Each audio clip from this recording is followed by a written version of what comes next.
Bapak Ibu selamat malam. Apa kabar hari ini? Semoga semua dalam keadaan yang baik. Sekarang kita akan kembali untuk memulai pemahaman Alkitab.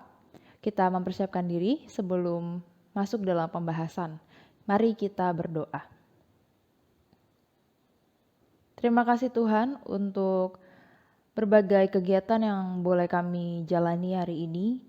Terima kasih kami saat ini boleh berdiam untuk mengikuti pemahaman Alkitab dengan keadaan yang baik. Tuhan kiranya menuntun kami untuk memahami dan juga menguatkan kami dalam kami mengaplikasikannya dalam keseharian. Terima kasih Tuhan Yesus, di dalam nama-Mu kami menyerahkan doa ini. Amin. Bapak Ibu, kita akan membaca dari Yohanes 18 ayat 33 sampai 37 yang menjadi bacaan Injil kita pada minggu yang lewat. Yohanes 18 ayat 33 sampai 37 demikian. Maka kembalilah Pilatus ke dalam gedung pengadilan lalu memanggil Yesus dan bertanya kepadanya, "Engkau inikah raja orang Yahudi?" Jawab Yesus, "Apakah engkau katakan hal itu dari hatimu sendiri atau adakah orang lain yang mengatakannya kepadamu tentang aku?" Kata Pilatus, "Apakah aku seorang Yahudi? Bangsamu sendiri dan imam-imam kepala yang telah menyerahkan engkau kepadaku. Apakah yang telah engkau perbuat?" Jawab Yesus, "Kerajaanku bukan dari dunia ini. Jika kerajaanku dari dunia ini, pasti hamba-hambaku telah melawan, supaya aku jangan diserahkan kepada orang Yahudi. Akan tetapi kerajaanku bukan dari sini." Maka kata Pilatus kepadanya, "Jadi engkau adalah raja?" Jawab Yesus, "Engkau mengatakan bahwa aku adalah raja. Untuk itulah aku lahir dan untuk itulah aku datang ke dalam dunia ini, supaya aku memberi kesaksian tentang kebenaran. Setiap orang yang berasal dari kebenaran mendengarkan suaraku." Sampai di situ Bapak Ibu perikop Injil kita yang juga menjadi pembahasan yang mau kita tilik pada malam hari ini. Jadi langsung aja nih Bapak Ibu. Perikop Yohanes 18 ayat 33 sampai 37 itu menampilkan bagian awal dari pengadilan Yesus di hadapan Pilatus. Nah, banyak penafsir yang membahas dan menyebut bahwa pengadilan ini sebagai sebuah drama karena memunculkan karakter dan dinamika emosi tokoh di dalamnya, seolah seperti drama begitu, karena adanya karakter-karakter dan dinamika yang betul-betul nyata di dalamnya. Nah, menurut Bapak Ibu, sebenarnya kalau dilihat sekilas begitu, siapa sih yang pantas menjadi tokoh utama di dalam kisah ini? Pilatus atau Yesus? Atau dengan pertanyaan lain, siapa yang lebih berkuasa kira-kira nih dalam pengadilan itu? Pilatus atau Yesus? Kalau dilihat sekilas, tentu jawabannya Pilatus. Kenapa? Karena secara formal, secara hukum memang seperti itu. Pilatus adalah gubernur yang memegang kekuasaan atas seluruh provinsi di Palestina, tempat di mana kisah itu terjadi, khususnya di gedung pengadilan. Dan itu adalah daerah kekuasaan Pilatus. Oleh Kaisar, Pilatus diberi wewenang untuk mengadili dan menjatuhkan hukuman mati. Jadi dia punya kuasa untuk itu. Makanya Pilatus berkata kepada Yesus, "Aku berkuasa untuk membebaskan engkau dan berkuasa juga untuk menyalibkan engkau." Pada ayat 10. Perkataan Pilatus itu juga mengesankan betapa lemahnya posisi Yesus sebenarnya di dalam hukum. Pilatus ingin menegaskan kekuasaannya atas Yesus. Mati atau hidup Yesus itu ditentukan oleh Pilatus. Secara formal seperti itu. Tetapi kenyataan yang sesungguhnya ternyata tidak seperti itu Bapak Ibu.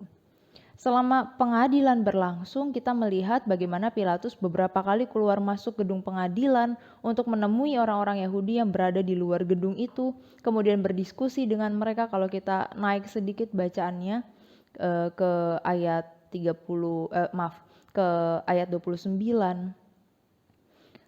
Dan dari situ kelihatan bahwa Pilatus ini meski punya kekuasaan langsung dari kaisar, tetapi ternyata dia tidak tahu harus mengambil keputusan seperti apa.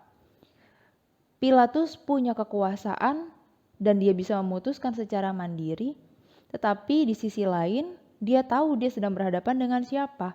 Dia berhadapan dengan orang yang tidak bersalah dan harusnya dibebaskan. Namun Pilatus harus membuat keputusan yang sebaliknya. Keputusannya justru dikendalikan oleh orang-orang Yahudi yang berada di luar gedung pengadilan. Kenapa sampai ini terjadi? Jadi Pilatus itu gubernur di provinsi Palestina di tahun 26 sampai 35 Masehi. Dia diangkat dan juga digaji oleh pemerintah Romawi dan dia bertanggung jawab langsung kepada kaisar. Nah, Palestina adalah wilayah jajahan Romawi yang banyak betul persoalannya. Makanya sebagai gubernur, Pilatus berkewajiban untuk meredam setiap gejolak yang terjadi di wilayah itu. Untuk itulah, Pilatus perlu mengambil hati orang-orang Yahudi. Tetapi rupanya hal itu juga tidak mudah bagi Pilatus. Sebelum pengadilan Yesus dan Pilatus itu berlangsung, ada beberapa kasus yang membuat orang-orang Yahudi itu sempat kecewa terhadap Pilatus.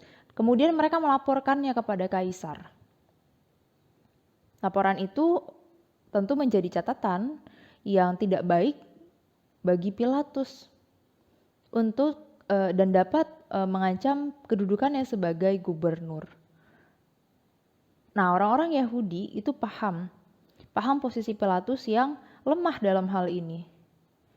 Kemudian memojokkannya untuk menuruti keinginan mereka. Makanya secara langsung Yohanes 19 ayat 8 menyebutkan yang paling berkuasa di pengadilan itu. Namun kenyataannya tidak, bahwa Pilatus takut terhadap mereka. Pilatus seolah berkuasa, tapi ternyata Pilatus tidak punya kuasa secara otoritas, secara personal. Yang punya otoritas, dia tidak bisa menentukan mana yang benar dan salah. Dalam hal ini dia tidak bisa menegakkan keadilan. Secara formal seperti itu.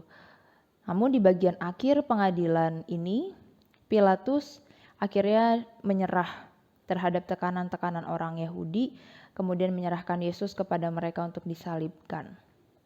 Nah, hal sebaliknya justru kita lihat pada sosok Tuhan Yesus. Posisinya tertuduh dengan ancaman hukuman mati gak main-main. Namun sedikit pun ternyata tidak tampak bahwa Yesus takut atau panik dengan kondisi yang seperti itu. Sebaliknya, kita tetap dapat melihat dengan jelas ketulusannya dan kasihnya. Misal, ketika Pilatus bertanya tentang tuduhan yang diajukan kepadanya. Ayat 33, "Engkau inikah raja orang Yahudi?" Tentu Yesus tahu bahwa tuduhan ini membuatnya terancam hukuman mati kalau dia mengaku dirinya sebagai raja. Tetapi alih-alih berusaha menyelamatkan dirinya sendiri, Yesus justru berusaha menyelamatkan Pilatus. Ditanya seperti itu, Yesus justru balik bertanya kepada Pilatus, "Apakah engkau katakan hal itu dari hatimu sendiri? Atau ada orang lain yang mengatakannya kepadamu?" Ayat 34. Bapak Ibu, dengan pertanyaan Yesus, Tuhan Yesus mengajak Pilatus sebenarnya untuk menggunakan hati nuraninya agar dapat melepaskan diri dari tekanan orang-orang Yahudi pada saat itu. Jika kita menyaksikan pengadilan itu sampai selesai, kita akan dapat melihat dengan jelas bagaimana Yesus menghadapinya dengan penuh wibawa. Apa yang kita saksikan dalam pengadilan tersebut memang sebuah ironi. Pilatus, sang hakim itu menjalankan pengadilan dengan bimbang dan panik hingga kehilangan kekuasaannya, kehilangan otoritas, kehilangan wibawanya. Namun Yesus Sang tertuduh itu ternyata menghadapi pengadilan itu dengan tulus dan penuh kasih hingga nyata kewibawaannya. Kenapa seperti itu dan apa yang menjadi pembeda di antara mereka? Kita lihat dalam salah satu kalimat jawaban Tuhan Yesus kepada Pilatus. Tuhan Yesus mengungkapkan bahwa kerajaanku bukan dari dunia ini, ayat 36. Tuhan Yesus memberitahu bahwa kekuasaannya sebagai raja bukan berasal dari dunia. Otoritas yang dia miliki bukan otoritas yang diberikan oleh manusia. Kalau Pilatus bertanggung jawab kepada kaisar, maka Tuhan Yesus tidak bertanggung jawab pada sesuatu yang di atasnya. Sedikit mengutip dari bacaan kedua kita Bapak Ibu, Wahyu 1 ayat 4b sampai 8, khususnya ayat 4b. Demikian saya bacakan. Dia yang ada dan yang sudah ada dan yang akan datang. Dia mengacu kepada Allah di dalam Kristus. Sebutan ini menegaskan dua hal. Yang pertama kekekalan Allah dan yang kedua eksistensi atau kehadiran Allah sebagai pencipta dan sumber segala sesuatu. Keberadaan Allah sebagai pencipta. Makanya dalam ayat 5 Tuhan Yesus disebut sebagai yang berkuasa atas raja-raja di bumi ini. Ini menandakan bahwa kekuasaannya sudah ada jauh sebelum Pilatus ada dan akan tetap ada ketika pun Pilatus sudah tidak ada. Dalam ayat 37 di Yohanes 18, Pilatus bertanya kepada Yesus, "Jadi engkau adalah raja?" Dan menjawab pertanyaan ini, Yesus bukan hanya menegaskan kedudukannya sebagai raja, melainkan menjelaskan apa yang dilakukannya sebagai raja. Apa itu? Tuhan Yesus menjawab, supaya aku memberi kesaksian tentang kebenaran. Itulah sebabnya Tuhan Yesus mengabdikan seluruh hidupnya untuk menyatakan kebenaran. Melalui apa? Melalui pengajaran-pengajaran dan sikap hidupnya. Kemudian bagaimana dengan Pilatus? Posisinya sebagai hakim di pengadilan itu seharusnya mewajibkan dia menjunjung tinggi kebenaran dan membuat keputusan berdasarkan kebenaran. Namun, Pilatus malah mempertanyakan kebenaran. Kalau kita lihat di dalam ayat 38a. Apakah kebenaran itu? Nah, pertanyaan Pilatus ini menunjukkan posisinya. Bahwa memang dia ada di seberang kebenaran. Pilatus tahu bahwa Yesus tidak bersalah. Namun Pilatus tidak berani berdiri di samping Yesus. Bukannya mengamalkan kekuasaannya untuk kebenaran, justru Pilatus menjual kebenaran untuk mengamankan kekuasaannya. Bapak Ibu, kisah pengadilan Yesus ini mengajak kita semua untuk menyadari tentang kuasa dan untuk apa kuasa itu dipakai. Kita belajar dari sikap Tuhan Yesus yang punya kuasa dan bersedia untuk menggunakannya untuk mewujudkan kasih dan kebenaran. Kalau mau anggar jago, mungkin dengan kuasa Yesus atas semesta ini, Pilatus udah hancur saat itu. Tetapi bukan untuk jago-jagoan kan sebenarnya, atau sekadar ingin disegani atau ditakuti orang, atau ingin dihormati, maka kuasa itu dipakai. Justru dengan kerendahan hati dan bijaksana Tuhan Yesus membuktikan kuasanya atas kehidupan. Tanpa harus banyak omong dan sikap sok galak atau sombong, justru dengan sikapnya pada pengadilan itu wibawanya semakin kuat. Kita nggak bisa pungkiri memang saat itu seolah Pilatus menang atas hukum. Namun dari situ kita bisa melihat realitas kehidupan manusia yang cenderung memilih untuk menginjak orang lain untuk bisa mengamankan dirinya sendiri. Bapak Ibu, kita semua punya kuasa. Gak usah jauh-jauh bicara tentang kekuasaan untuk memimpin organisasi besar. Namun dengan melihat kepada diri kita sendiri, sebenarnya kita diingatkan bahwa kita punya kuasa atas diri kita. Artinya kita punya pilihan. Kita punya pilihan untuk menentukan apa yang akan kita lakukan, mana yang tidak boleh kita lakukan, mana yang baik, mana yang tidak. Oleh karena itu, pakailah itu dengan bijak.